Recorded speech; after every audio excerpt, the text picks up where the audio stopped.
analysis and incisive analysis in ways which others don't. So that's one of the reasons why we have this evening's event to focus on Egypt and provide a more in-depth analysis of where we go from here.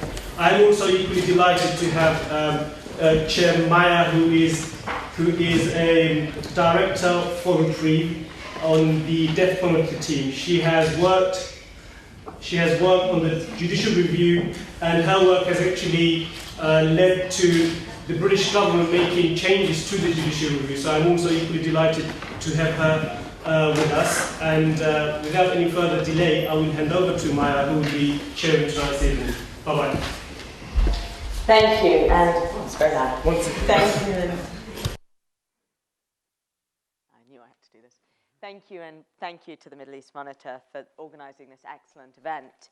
I want to welcome everybody and say a particular thanks to our speakers as I put this one on. We, of course, have Mohammed Sultan, who has come over for this. We have Sosan Garib and Maha Azam, and you'll be hearing a lot more from them shortly. But just by way of introduction, this evening we are very privileged to be able to take a closer look at the situation in Egypt, in particular in relation to some of the ongoing, really serious human rights abuses that we are witnessing, and many human rights abuses that we are not witnessing, but that we will hear about. To give you some sense of the context and the extent of the problem, while official figures are hard to come by, we know that over the years from 2011 to the present, an estimated 41,000 people have been arrested, indicted, or sentenced in Egypt. We have seen multiple mass trials which have resulted in mass death sentences being handed down. They began with 2 mass trials of over 500 and 600 people in Minya Governorate in April 2014. Since then, we've seen many more of these trials and sentences, and many are ongoing. We have seen over 500 people sentenced to death this year alone, overwhelmingly, over 73% of these people, for involvement in political protests. So it's an extremely grave situation.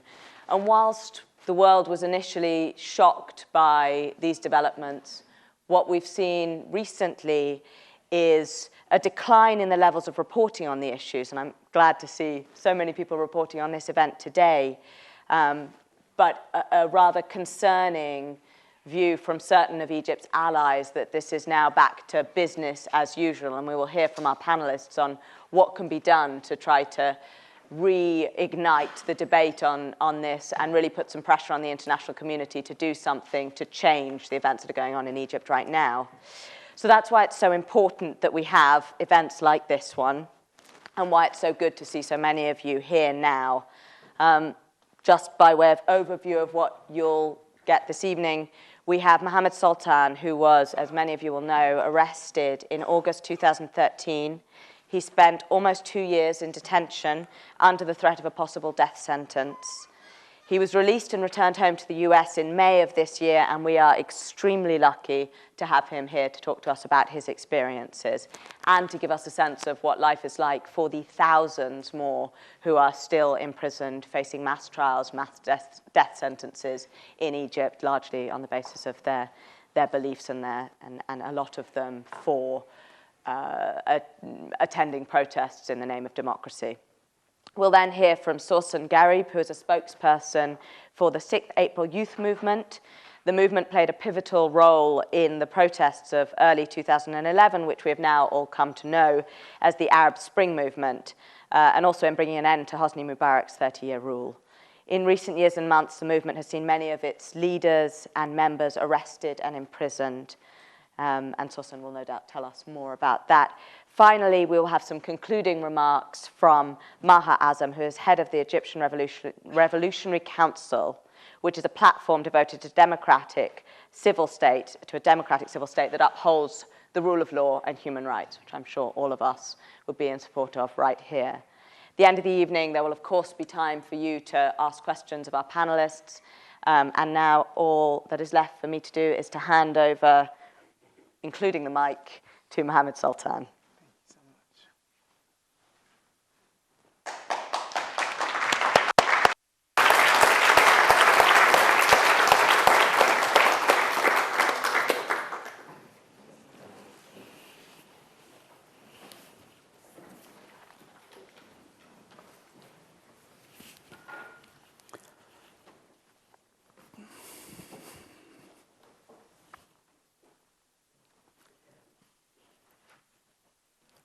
For 2 years, I consciously suppressed every image I captured in my own head of that fatal day.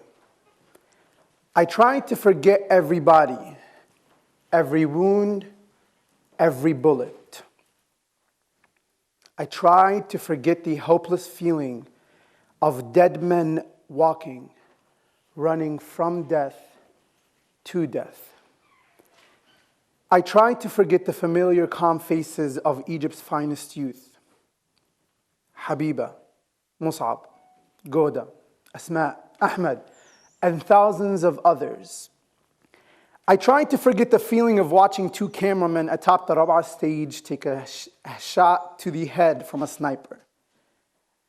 I tried forgetting their blood on the white Rab'a banner that read the revolution's slogan, Silmiya, peaceful. I tried forgetting the feeling I had after the sniper's bullet missed my head by inches because I was live tweeting from the stage. I tried forgetting the feeling of getting shot seconds after. I tried forgetting the feeling of the guilt that I was taking up the time and effort of the doctors in the makeshift hospital for a minor bullet wound when others critically injured needed their attention. I tried forgetting the pain I walked around with after getting shot, stitched up. The sound of bullets for 11 straight hours, laying on the floor, unable to move, feeling debilitated, hopeless and helpless, unable to scream or even cry for help, just waiting for the bullet that missed my head to take me far away from that bloody place. I tried forgetting being shot at running back to the hospital hours later to try and take refuge in a place that should have had some sanctity. I tried forgetting the feeling of suffocation as a ton of people like me got shoved into the hospital. I tried forgetting the broken smile on little Ali's face as he sat next to me on his injured dad's lap, grasping for air. I tried forgetting Ali's dad twisting his wrist, holding the makeshift paper fan he was using to air his suffocating son so he can do the same for me. I tried forgetting drifting in and out of consciousness as tear gas was shot inside the already crowded room full of injured people.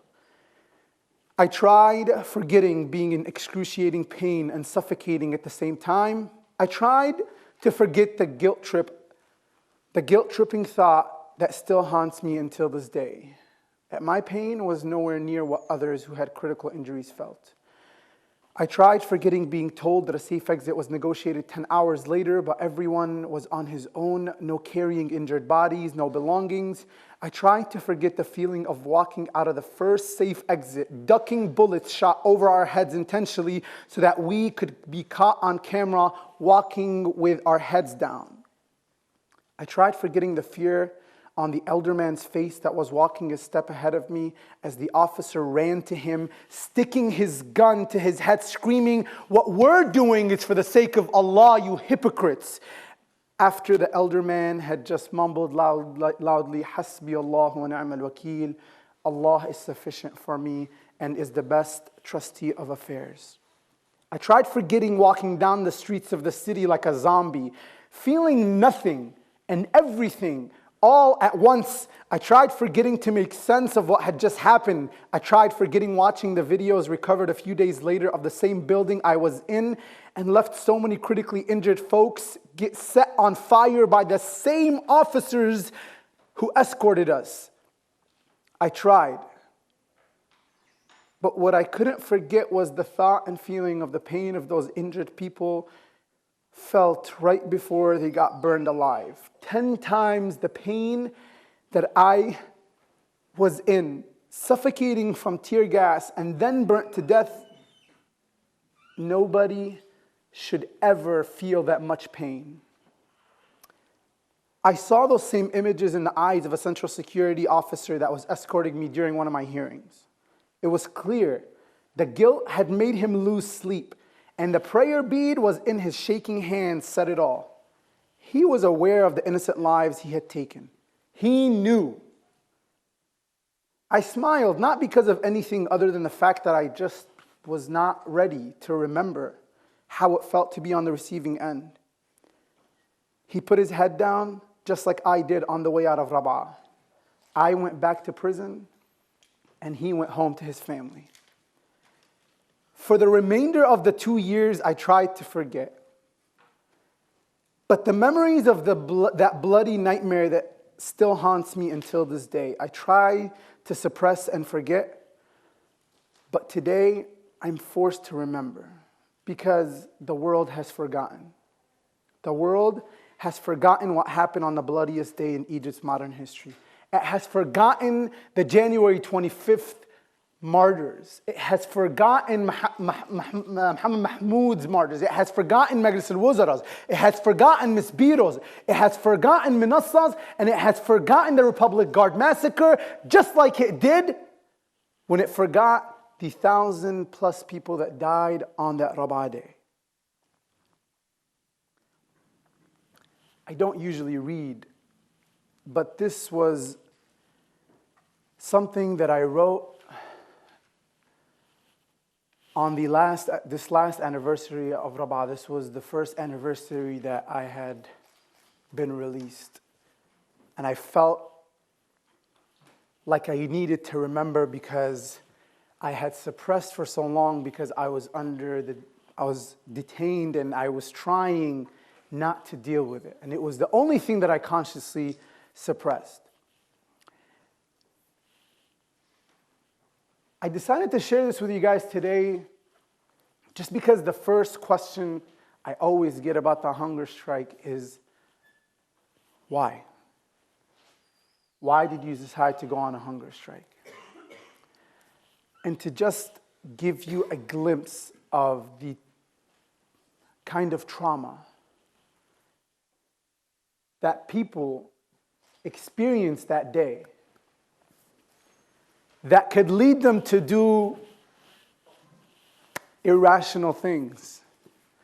Because when you're in an environment that logic and rationale is not accounted for, how do you expect the victim to be logical, to be rational? So I suppressed, then got arrested. Usually when I tell my story of what happened during my detainment, 21 months, I don't usually talk about the physical torture. Not because of anything other than the fact that physical pain goes away. Day, 2, a month, 2 months, 3 months, it goes away. But the psychological torture sticks with you. It stays with you. You know, one of the worst things about imprisonment is the moment you wake up. So,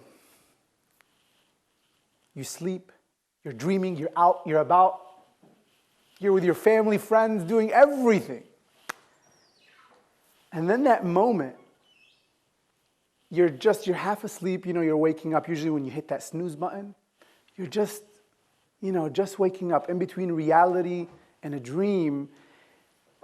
And you're waking up to this reality, this very oppressive, irrational, nothing makes sense. You're in this place, you're locked up, you have no means of resisting, you have no outlet, you have all of this negative energy, and you wake up to this dark reality. You're reminded every single time you wake up that your will has been stripped away from you, that your pride means nothing, that the God-given right to freedom has been stripped away from you. That's the hardest part. That sticks through the person. After I was released, I had a very hard time sleeping because I was scared that all of this was a dream, that I might go to sleep and wake up back to that reality.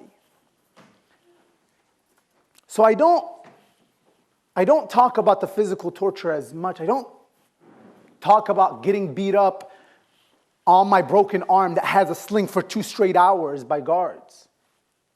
You don't talk about how when they did that, the 2 metal rods that were in my arm moved and it touched the nerve right there, so that every single time I slept or every single time I touched something, I would get electrocuted. I don't talk about the impromptu surgery that I had to have in Istiqbal Tura, an underground dungeon where the doctor had to perform a surgery and take out the metal rods and rip through, with a razor, rip through my skin and get, literally, the rod had to come through my deltoid muscle.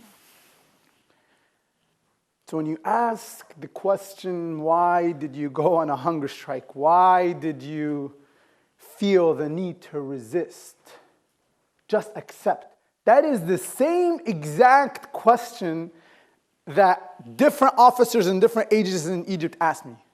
Just accept reality. You're here. You got a life sentence. Just accept it. To me, that was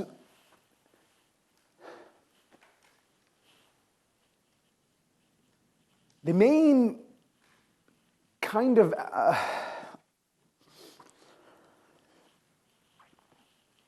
the thing the revolution, the January 25th revolution did was it lifted, a lot of people talk about how the January 25th revolution broke the barrier of fear, and it did. But nobody talks about how the January 25th revolution lifted the ceiling of hopes and dreams that Mubarak has built, on which he and his people built their empires on. This ceiling that a farmer's son or kids can only go far up the ladder, that a judge's son will be a judge, that a president's son will be president. That ceiling that he put, January 25th came and lifted that. Broke right through that. And what the current regime is trying to do is to reinstill that ceiling. But even a lower one. To make us be so very happy when someone gets back what's already theirs, their freedom. So, oh, hey, this is yours. I took it away. Here you go. Now, you're welcome. And they do this every single day. So, hey, in the beginning we were saying democracy, freedom, this and that. Then they started killing people. Then they arrested people. And hey, why are you arresting people? Now with the extrajudicial killings, they're killing people who are saying, hey, listen, don't kill people, just arrest them. Just take them to jail. Let's just find out where they are. Don't kill them off. I had an uncle just in July who was one of the 9 that got killed on 6th of October. They keep setting the ceiling so low so that when we demand, we can just demand, hey, listen, we just let these people out. We're exhausted. Just let them out. That's what we want. That's it. They did this. They played this psychological game with me all the way with the hunger strike. So, understanding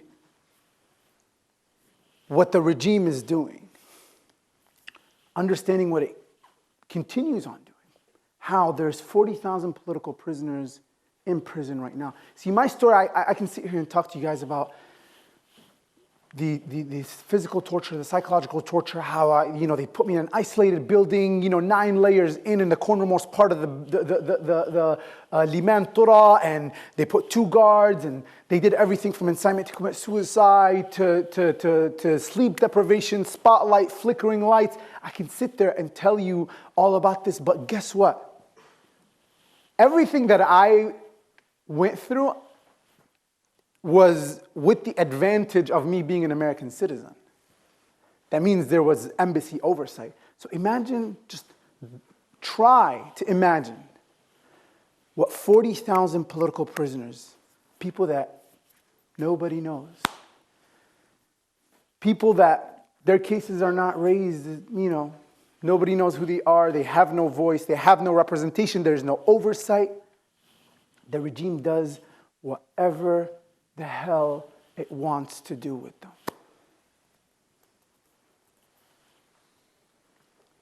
Understanding this and realizing how much of a role we can play.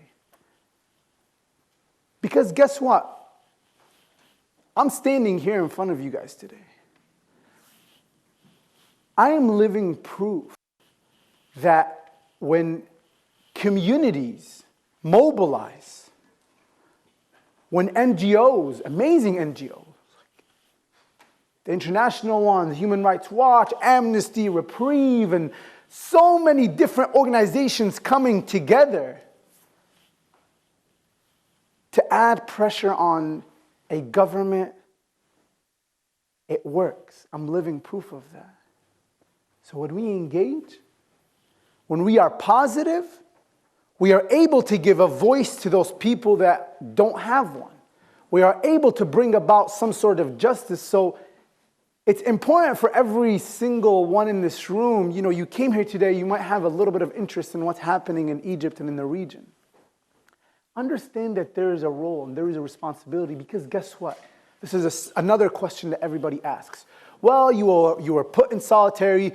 At times, I literally had nothing. Like, literally, I had the prison blanket, prison clothes, prayer rug, prayer bead, my mushaf, and that was it. In a room with no light, my watch was taken away from me, no sense of time, no windows. I couldn't even hear the call of prayer, which is like ridiculous in Egypt because you can hear that anywhere. So everyone says, you know, well, how did you not break? How did you not lose it?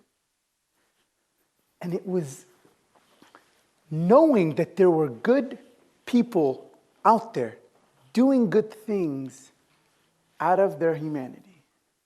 It balances the good and evil in one's head. Because being around pathological liars all the time,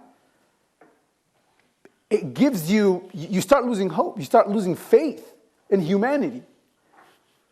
But knowing that there's good people out there doing good work, you guys, doing work together, mobilizing, adding pressure on governments to take a stance. This is at the heart of nonviolent resistance. This is at the heart of that. And it's our role. If those guys don't have a voice, there's something that we are not doing. And there's a lot to be done. You know, I don't want to, talk too much, but the Europeans in general, European countries have grown quite silent about the situation in Egypt. The problem is the regime is escalating in its repression. It's not even like it's maintaining it or it's decreasing. And I'm getting the sense that like folks are kind of feeling a little bit of disparity, hopelessness, kind of just losing the mojo kind of thing. Like, if people on the outside are losing hope, what are the people on the inside supposed to do? So, number one, you guys have not just one standing in front of you. You have multiple success stories where when you shed light, when you mobilize, whether it's media, whether it's diplomatic channels, whether it's legal, when you mobilize and you just raised awareness. You know, there were so many times I honestly was a hair away from just losing it completely. Emotionally, mentally, spiritually. And then something would happen. I would read something or someone, one of the guards would say something just completely irrelevant, and then my faith and hope would be revived again just out of nowhere. I knew somebody was remembering me. Somebody was praying for me. So just being involved, it doesn't need to be one sort of involvement or engagement. Just do what you're good at. We owe this. It's the balance of good and evil in the world that we need. So it's good people like you that, honestly, I'm so grateful for. everyone's like, oh, Muhammad, and you did this and you did that. No, everything that the community, the entire community, not Muslim, not Arab, not just humans. When you mobilized, you got things done, and justice was achieved. And you can do it again and again and again. Because guess what? I just came out of jail. Other folks have came out of jail. We're not going to stop fighting for the country's freedom. We just won't. Came out, took a little bit of a break, and we're ready to go. Not just because, your father and your friends or whatever is on death row or is serving a life sentence or whatever it might be. No. Because what January 25th revolution has broken that ceiling, and we're not going to have anybody, whether it's Sisi or whoever it is, put a ceiling on that. Guess what? Time is on our side. Because those old farts, 10, 15 years, they're gone. 10, 15 years, we're still in our prime. And we're not going to quit. So, I urge you, please, get involved. Engage. Whether it's social media, wherever platform and venue you think that you are able to make a difference, please do.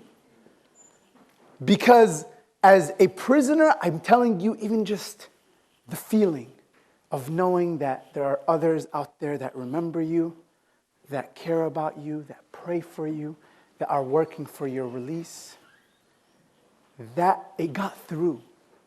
So when you pray, when you are working, when you are advocating, when you are engaging, know that people inside can feel it, even though you might not see real, tangible results right away. And let's keep going at this. It's a struggle. And our struggle with injustice, even when Egypt is free and even when the Middle East has some sort of democracy and freedom, it's an ongoing, never-ending struggle against injustice. And we're gonna go at it until our last breath. Thank you very much.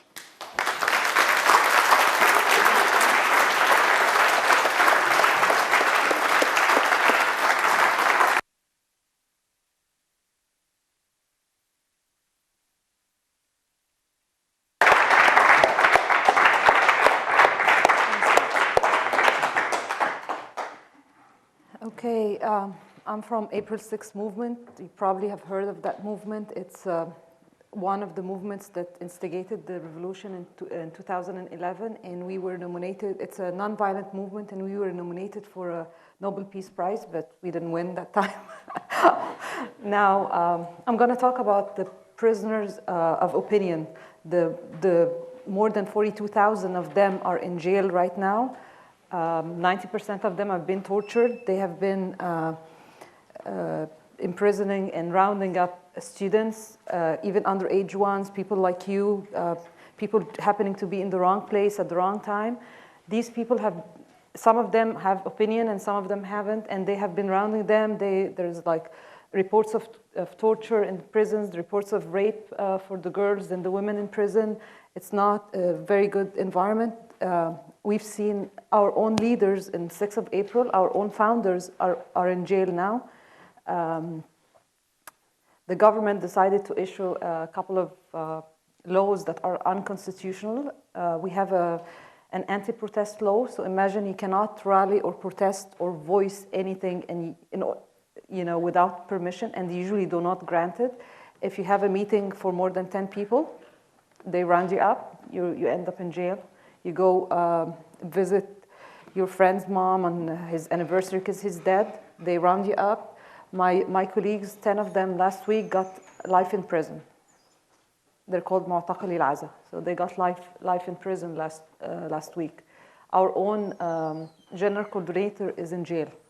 They took him, they kidnapped him actually, and then nobody knew where he was, and miraculously He appeared in one of the prisons, and they said, he was arrested for trying to overthrow the government in 2011. And all the evidence that was found with him was his phone contact list that had celebrities like, revolutionary people in them. So that was an evidence against him, or whatever they called. The reason I'm here is I'm pleading, and the international community, and I'm asking every one of you guys to be the voice of the prisoners that have no voice. Not all of them were lucky like Sultan, who had friends that could advocate for him, but we have people who are not known, people who are normal, human beings like you, young kids, people as young as 14 have been rounded up. You guys can be their voice. You need to, we're urging everybody to talk to their MPs, their representatives, to pressure their governments, because the Egyptian government is thriving now on loans. They get loans, they're thriving on them. So if the foreign governments like the UK or the European Union or the US quit giving loans, money loans, and quit lending money to Egypt, that's a big pressure point. That's like one of the things that we try to establish, or be their voice. Just use social media, tweet, write on Facebook, whatever, Instagram, whatever you guys are capable of. Be their voice. Be the voice of somebody who is like you, who got rounded up and is in prison, in solitary confinement, doesn't see this daylight except like once every couple of days, because he had an opinion and he wrote something on Facebook, or they just don't like him, or he's a member of 6th of April. We're a banned organization now. We're even labeled as a terrorist organization along with the Muslim Brotherhood. So people in Egypt cannot work in that kind of environment. We have never been a violent organization or a movement. We have always adapted the nonviolent war ideas. So we've always done hunger strikes, we've done protests, silent protests, rallies, that kind of stuff. But they have labeled us as a terrorist organization now. Nobody can speak. Everybody gets arrested. I'm lucky. I'm in America. I'm an American citizen. So that kind of protects me a little bit. I can move, I can talk on behalf of the people, but not everybody is as lucky as me, and not everybody is famous or known or has friends that can advocate for him. A lot of people in prison, their condition is pretty bad. They strip them of everything you can imagine. They're not even allowed a pen and a paper to write their thoughts. So even the founder of our organization, Ahmed Maher, is not even allowed a pen and a paper. So you guys can imagine the kind of situation or the circumstances that these people live in. There has been, we're grateful for Amnesty, Human Rights Watch, and there's like a bunch of campaigns that happened, like Al-Hurriya Al-Gid'an, those kind of campaigns that raise awareness. They publish pictures of people so that we identify them. You can identify with one of them. He's like my kid, or he's like my brother, or I used to know a kid that looked like him. That kind of stuff gives them hope. And believe me, people in prison know that people are talking about them. They somehow people can smuggle little pieces of printouts or something, and it gives them hope that one day they will be out. We have people getting sentences from 3 years all the way to life in prison, and a bunch of people gets. We had like mass execution sentences going on in Egypt, where the judge would give a sentence to 700 people at one time, not even telling their names, just like, okay, this list will be executed. And they have already executed some of them. So please try to talk about the prisoners of opinion. These are just regular people. They're non-violent people. Most of them, almost 99% of them are non-violent. They are in prison, which is a breeding ground for terrorist organization to form. When you're oppressed and you get all those jihadis in jail with you, if they talk to you and you're oppressed and you're feeling injustice, believe me, people convert to that kind of stuff. So if you're against that kind of thing, please encourage or talk about our prisoners of war, not just the 6th of April. We're talking about every prisoner of war and that 42,000 people in jail. That's pretty much it. Thank you.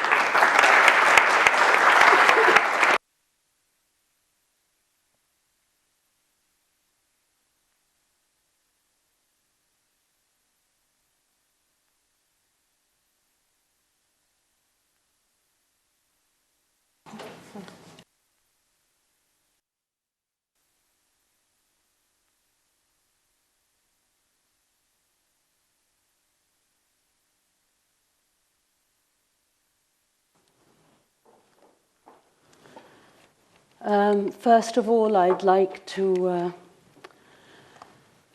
salute محمد Sultan.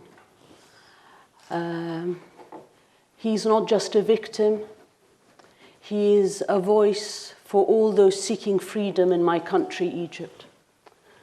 I salute the 40,000 and over political prisoners in the prisons and dungeons of Egypt. And may God have mercy on the souls of the thousands that have died at the hands of the military state in Egypt. What we've heard so far doesn't happen in a vacuum. It isn't, as Muhammad referred to, just a dream. It is the reality that exists in Egypt today. It is a reality born of a particular political system. And I was asked to speak for about 10 minutes to draw the strands together.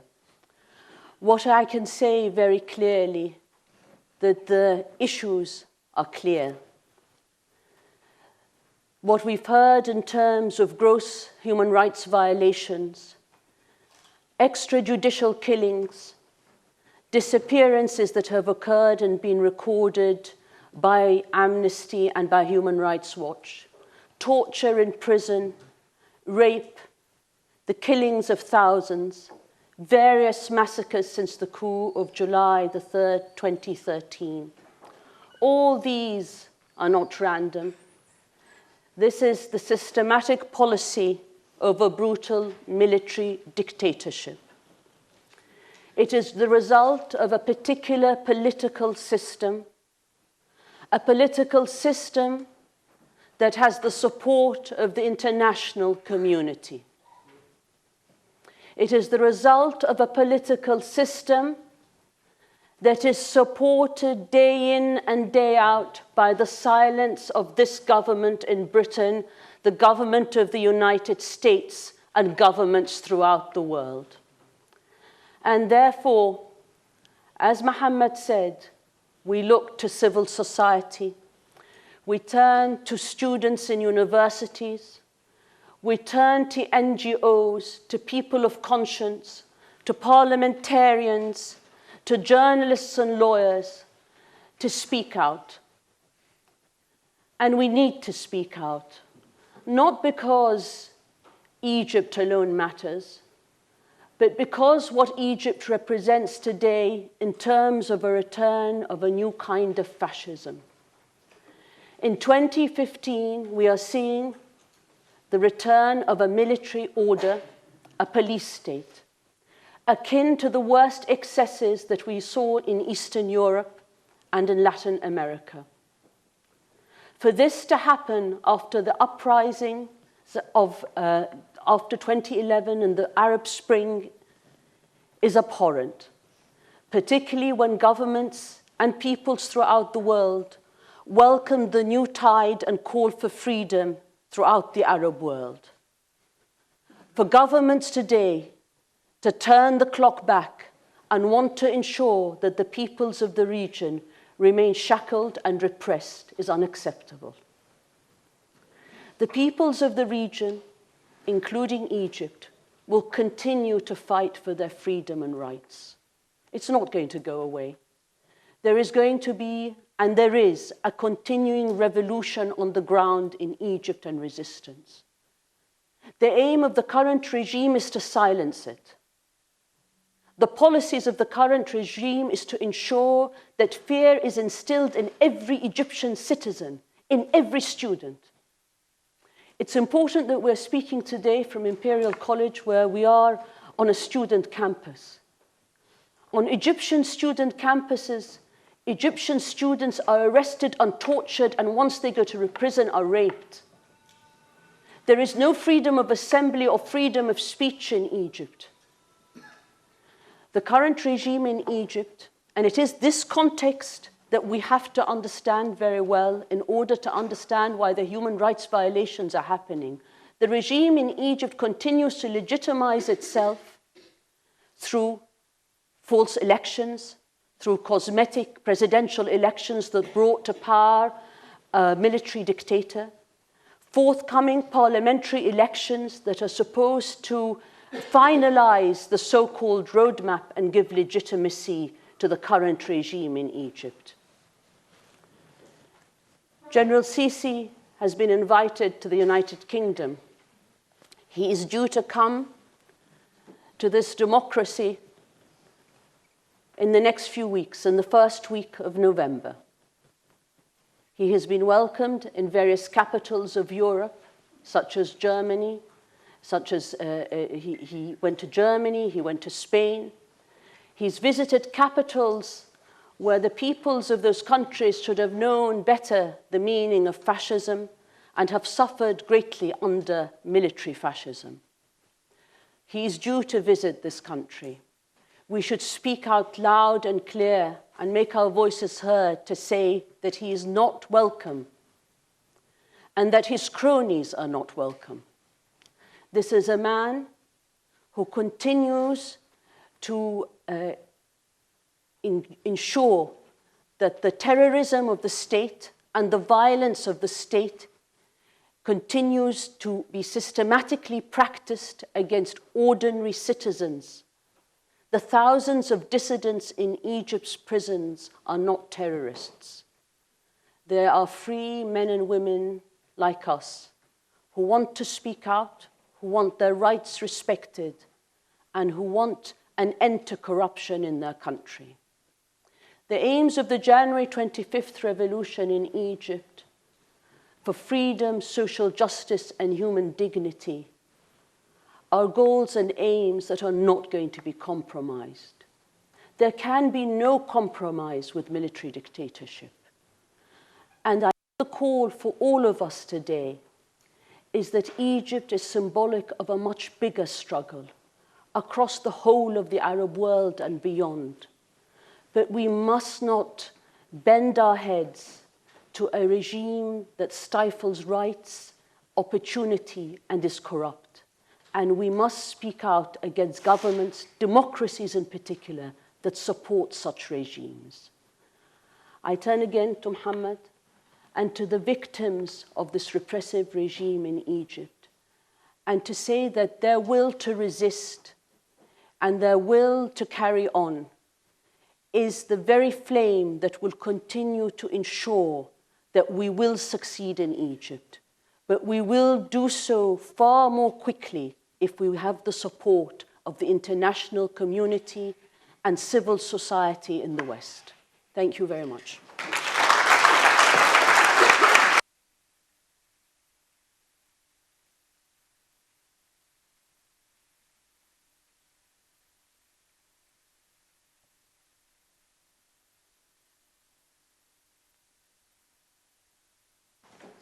And thank you to all of our speakers here. I'm sure you all have lots of questions, so I'm going to hand over to the floor now directly. If you want to just raise your hand if you have any questions for our panel. I know I have some. Yes. Bismillah ar-Rahman ar-Rahim. Assalamu alaikum, Muhammad. Hello, Muhammad. Perhaps if you also introduce yourself just briefly before your question, if that's all right. My name is Mohsen Sharif. I live in London. I'm an Egyptian citizen. I'm a British citizen as well. I'd like to ask you a question, a human one. I've met your dad on one of the nights of Rabaa.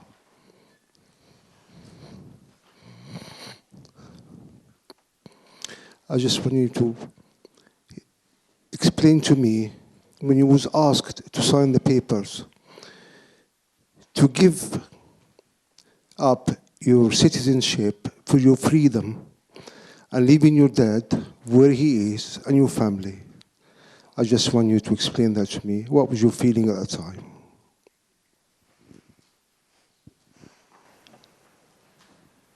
It's a piece of paper.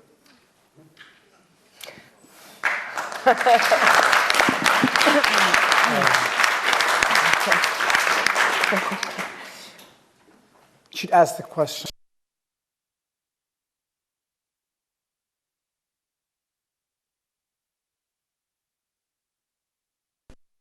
To put it in context.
بمساحة الثورة السورية وبحجم المعارك التي ترسم مساراتها وبعمق الخيوط الخفية التي تتداخل في تفاصيلها وبقوة الإرادات التي تتصارع في مشاهدها.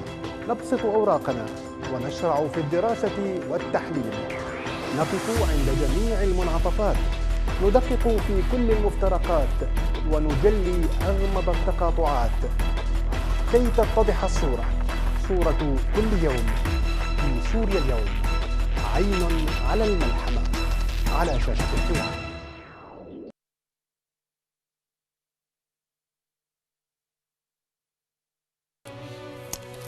الشيخ محفوظ نحنح وش هي كانت رؤيته؟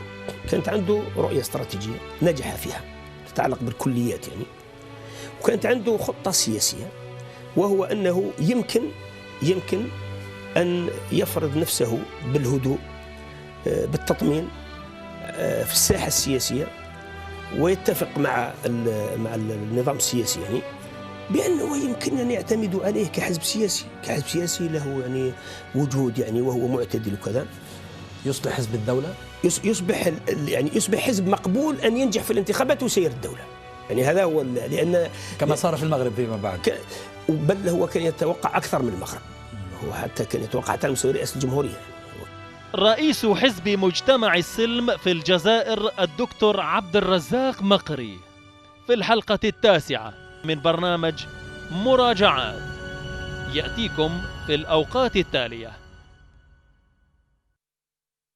تتسارع الأحداث في الشرق الأوسط وينشغل العالم بالربيع العربي، وفي زحمة هذه الانشغالات تفتح قناة الحوار بوابة على إفريقيا، ملفات إريترية، يأتيكم في الأوقات التالية. في الشارع المصري حكايات وأخبار يومية، آلام وآمال وأحلام لغد أفضل.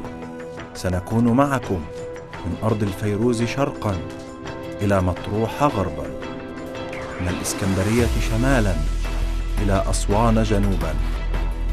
نسير في أزقة القاهرة وشوارعها، نفتح معا نافذة على مصر. تابعوني أنا أسامة جويش على قناة الحوار.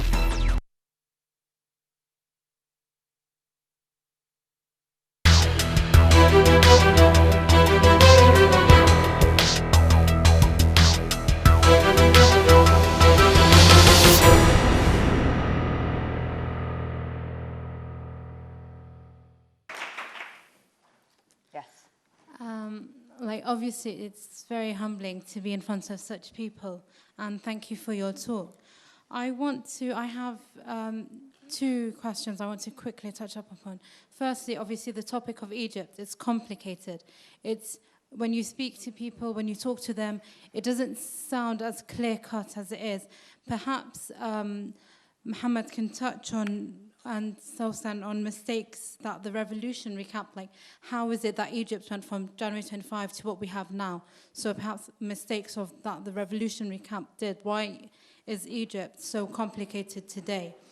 And another thing, perhaps if Sultan, I know you're in contact with a lot of, being the April 6 spokesperson, you're in contact with the families of those detained. You know, yes, there are names that April 6 has publicized, but obviously there are names where families they don't dare publicize. So perhaps you can tell us about the family struggles, things that you've dealt with.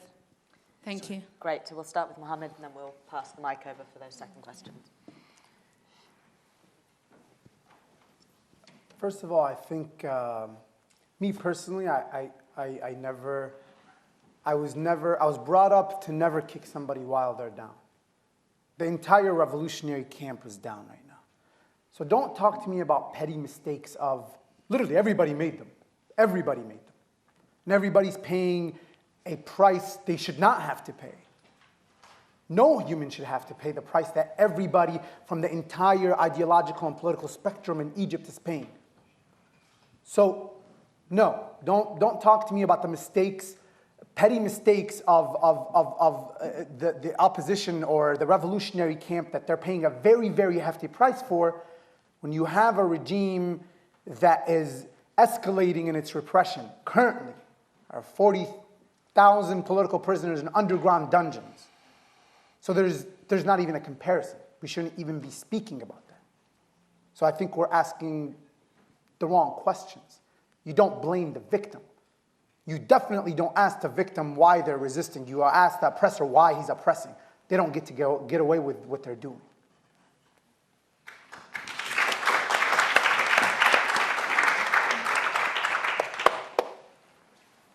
Okay, for the second, I second Muhammad Sultan's idea about, blaming the victim, and everybody does mistakes, and I think we're learning from our mistakes, and the next wave will not have that many mistakes as the first one because it was new. About the sufferings of the prisoners and their families, it's even beyond words. I can't put words to describe what the families go through. From not knowing, they now abduct the people, you don't know where they are, and then the families cannot get to their kids or their prisoners except once, maybe every 3 months or something before they're given permission. They're stripping them of their constitutional rights to have lawyers. They're stripping them of their constitutional rights to have access to their family when they need them, to phone calls, to that kind of stuff. They're just treating them very, very badly. Sometimes the families go to visit their kid and they cannot access them. They tell them either he's not there or we don't know where he is, or you're denied today. I just don't feel like you want the prisoners would tell them, we just don't feel that today is a good day for you to see your kid. Come next month. And that kind of stuff. We have prisoners that last winter, it was a pretty bad winter in Egypt, and we had prisoners that were in T-shirts. They would not let their parents give them pullovers or sweatshirts. So we have pretty bad conditions in jail, and they are not cooperating. We have people that are not known. We have families that don't want to declare their names of their kids because of fear of persecution. They can be arrested or worse, killed, or killed their kid. They have threatened a lot of families. We have a lot of people in prison from our organization and a lot of other organizations, but the parents, we cannot disclose their name, based on the lawyers or the parents, request, because they're in fear. So this is the situation. It's pretty grave in Egypt. Human rights are violated every single day, whether in prison or outside prison. So please be their voice. Well said. Yes. Here first, then up. Yeah, okay. Assalamu alaikum. My name is Muhammad. I'm the Foreign Relations Secretary of the Freedom and Justice Party. Number one, I want to say to Muhammad Sultan, welcome back to human life. And I was many times in jail in the Egyptian army, while in the Egyptian regime under the era of Mubarak's regime. And I was one time in the isolated cell for a week, and that was horrible for me. I want Muhammad Sultan to explain how painful, what was horrible to the people now staying in the isolated cells for 2 years. I cannot imagine how it's painful is. And second question is for 6 April. Do you think that the April 6 apology for the Egyptian people, because of they are participate with the military regime against to uprise or to make a coup against the first illegitimate president in Egypt? Thank you. Can I, just before you hand over the mic, can you say who your question is directed to? And we might the have first to one is repeat for the Muhammad question. Sultan, and the second one for April 6. Would you like to? Yeah, can you repeat the question? I didn't hear it. Okay, I'm just telling you that I was one time for a week being punished in the era of Mubarak to be in the isolated cell in a jail. And that was for me horrible. And now I really want to you explain to the people how it's painful to the people who stayed for almost 2 years now in the isolated cell. A week was horrible. How about 2 years? The solitary confinement is a punishment that I do not wish on anybody, not for a week, not for a day. And just like what the brother said, there are thousands of people that are in solitary. They're stripped away from any just basic needs.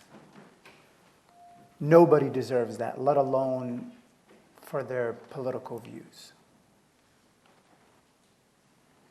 let alone their mistakes. Just to kind of, and I want to answer the second question as well. Everybody made mistakes. To kind of, we have a common enemy. Every believer in the revolution has one common enemy. You know, when I was in Tejrubah ward in solitary, it was very interesting because Tejrubah ward is the closest ward to the prison hospital. That ward had Abdullah Morsi, it had Anas al-Biltagi. My father was in there. Some of the MB folks are in there. You also had Ahmed Maher. You had Ala Abd Fattah. You had Ahmed Doma in and out. You had Ahrar.